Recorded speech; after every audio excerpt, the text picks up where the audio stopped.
So, eto guys, samahan nyo akong gumawa ng Mingo Graham. Ito yung ating mga ingredients. Ito yung ating biscuit. Tea biscuit yung ating ginamit kasi wala tayong mabiling Graham dito sa Saudi. Kaya, eto guys yung ating gagamitin. Then, meron tayong 1 piece ng ripe mango dito. Meron tayo ditong pinaghalong condensed at all-purpose cream. Ayan. Ngayon is ile-layer natin yung ating tea biscuit dito sa ating container. Babasain ko lang ng ating e-buff yung ating tea biscuit.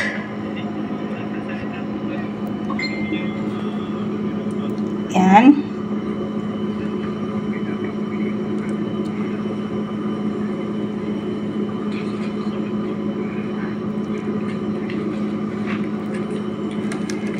So, isa-isa natin siyang i-layer dito sa ating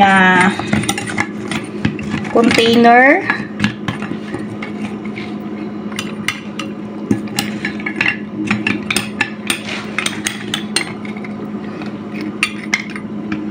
May design pa yung ating tea biscuit. May flower pa siya.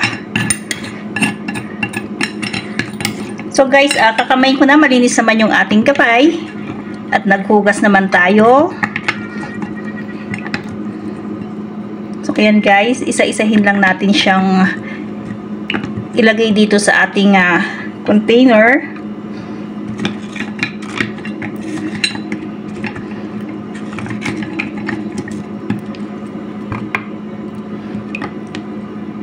Iba kasi syempre yung nabibili sa atin sa Pilipinas na Graham kesa dito sa tea biscuit.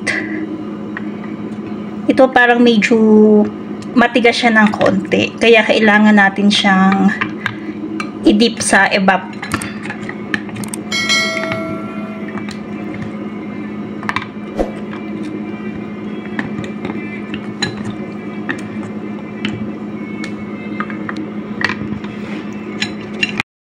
So, ayan, lagyan na natin yung isang layer ng ating tea biscuit.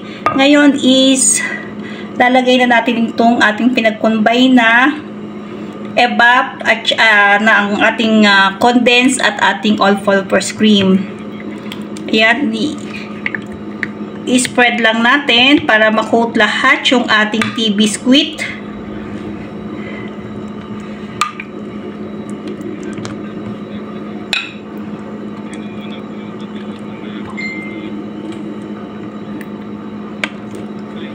So, ayan. Then, another layer na naman ng ating tea biscuit.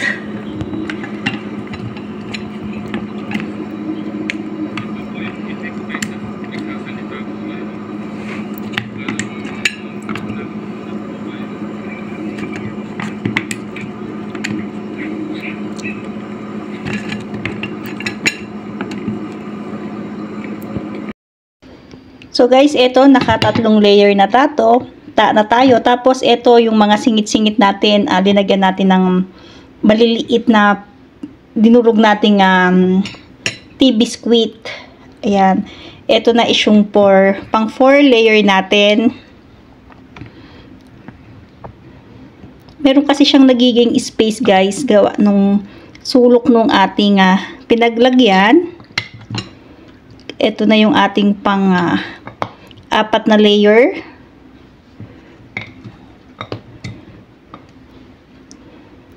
Then, mamaya is lalagyan din natin ng dinurog-durog na tea biscuit yung may space na yan.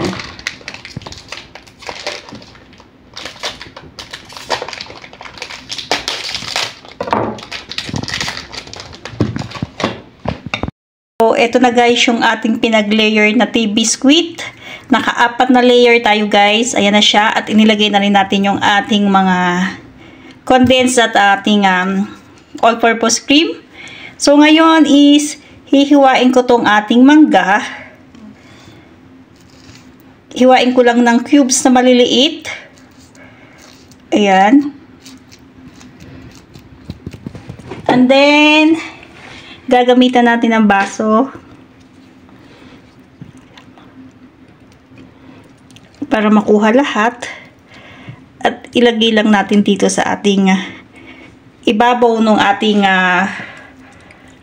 graham na ginagawa. Ayan.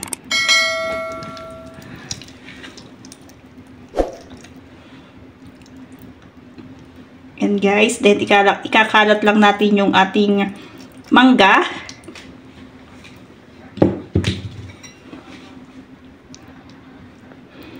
Then, after that, pag na-ano natin yung mangga, magluluto tayo ng gelatin.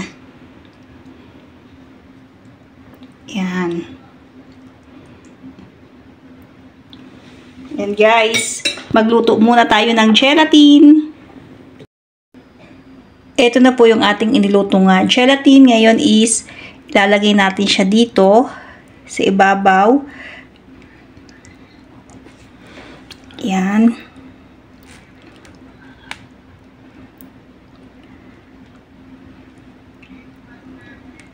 Then guys, hintayin natin yung tumigas. Then, ilalagay natin sa ref.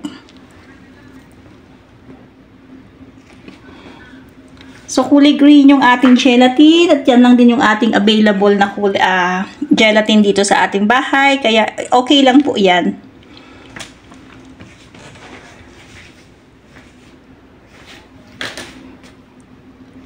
Sana po ay nakarating kayo sa dulo ng aming video. Maraming salamat po at laging mag-iingat. God bless.